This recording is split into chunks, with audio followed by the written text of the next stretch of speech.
All right, back to the shit. I don't even know where the fuck I left off, and I didn't watch that last motherfucking video. But I'm fighting with the charge on my phone and various other things, so whatever. And I'm trying to beat the sun because I like to record with the window open. Anyways, so yeah, everything that was going on, like all the bad problems. I really thought, and now I look at it and it seems normal, like normal problem stuff when people are not compatible. None of it really seems too out of it, except for the constant threats of having the children taken away from me. So it's just one of those things. That's all it seems to me.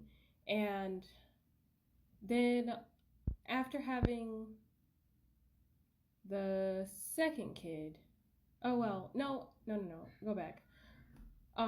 When my first kid turns 1, her dad gets a new phone and leaves behind his old phone.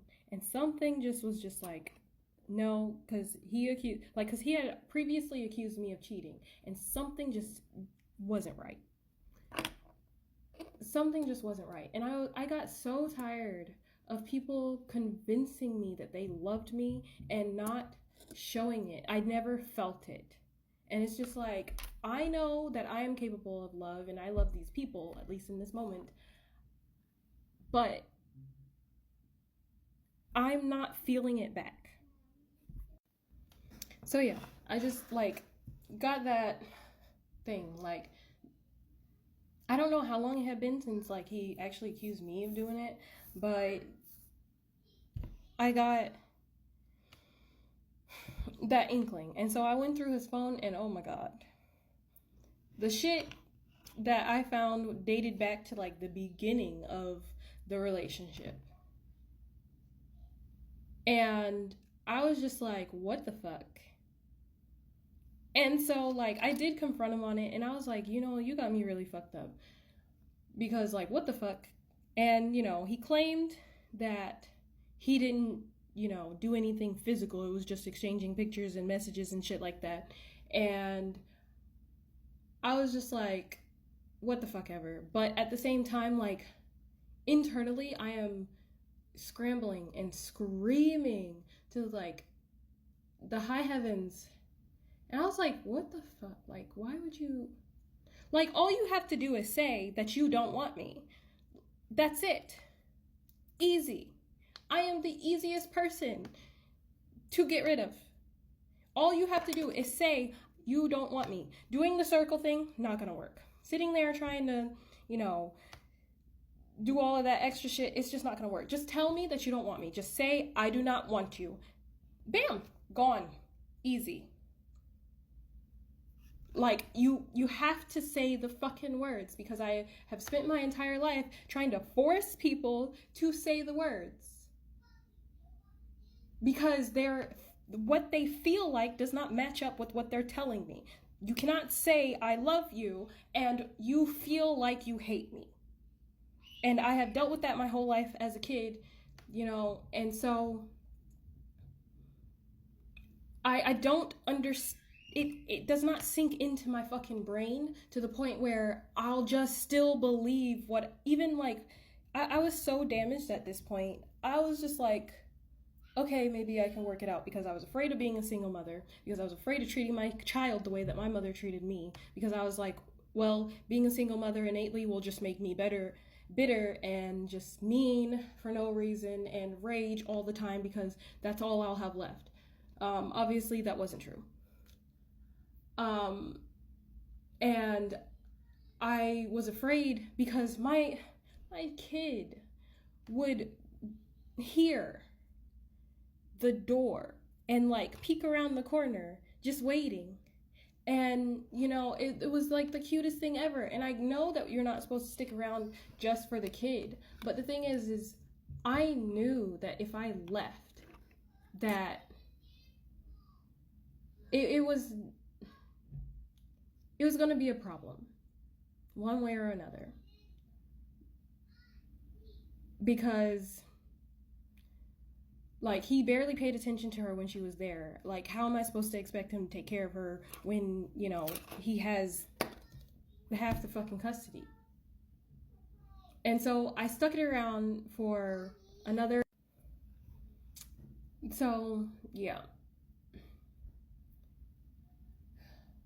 I was just terrified of like what it would do to me, to the kid, all of that.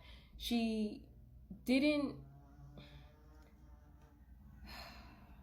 It was just sad to me because like she fucking adores him, and he barely paid attention to her. And now, you know, this obviously would just be whatever. But if I have to ask you to be a parent, then you're not a parent. And that's just how I feel. It wasn't even about being the main parent. It's just that whenever I would get a break, I would be cooking or cleaning or washing myself or doing my hair, which, you know, that shit was rare. I usually kept it up in braids and all kinds of other stuff because I just couldn't be bothered to have to do it all the damn time. Eventually, I just shaved it all off, so then I didn't have to worry about it, but that was after the relationship ended. So yeah, I was just like, I was tired of feeling and looking like crap. Eventually. So, yeah, I stuck with it, stupidly. Even with the fucking proof right in front of my face, because I doubted all of reality because of the way that I grew up. Because, like, maybe I did remember it wrong. Oh, by the way, when he had actually gotten to the house, he took the phone and master deleted everything. I still had like pictures and screenshots because I took a picture of the screen. Duh. Like, you have to have proof with these people. And even proof wasn't enough for me, apparently. I was just too dumb. Um, Too dumb and too afraid because I didn't want to be a single mother. And I was afraid of what that would mean after because he kept threatening to take the child from me since before she was born. And so, yeah. I was stressed to the max and dealing with doing a freaking 1-year-old party because it was her first fucking birthday. And yeah, shameful, but you know, that's why we're putting it out here. So, anyways, fast forward to child number 2. That birthing experience went better, but I had a lot of trauma come up in the middle, so I was constantly triggered through the whole thing. I ended up actually giving birth with child number 1 in the room because I didn't trust anybody to take care of her. And I didn't trust his mother because his mother is fucking racist, and I definitely didn't trust his mother's boyfriend. And I wasn't gonna let them watch her because they smoked too damn much anyways. And drank. I'll get on that in another one. So I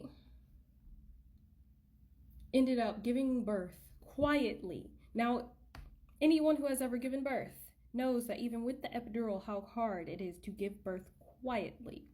I was just like breathing through it until towards the fucking end, and then I was just like, oh fuck, this is just too fucking much. Too much. It was more than I could handle. Or more than I thought I could handle. But I did the damn thing, and it turned out a lot better than it did before. So I'm dealing with, I had to actually take child number 1 into the bed with me a few times so that she could take a nap, so that she could rest, because you know, a hospital is no place for a child. I think at one point I told him just leave, to just take her and go to like go back to the freaking house, but I didn't trust him to take care of her anyways. But I was just so fucking stressed out because he kept getting fucking angry because there were no real beds in there and all of that stuff. And mind you, a lot of the times he slept while I was like trying to get up and take care of the kids. And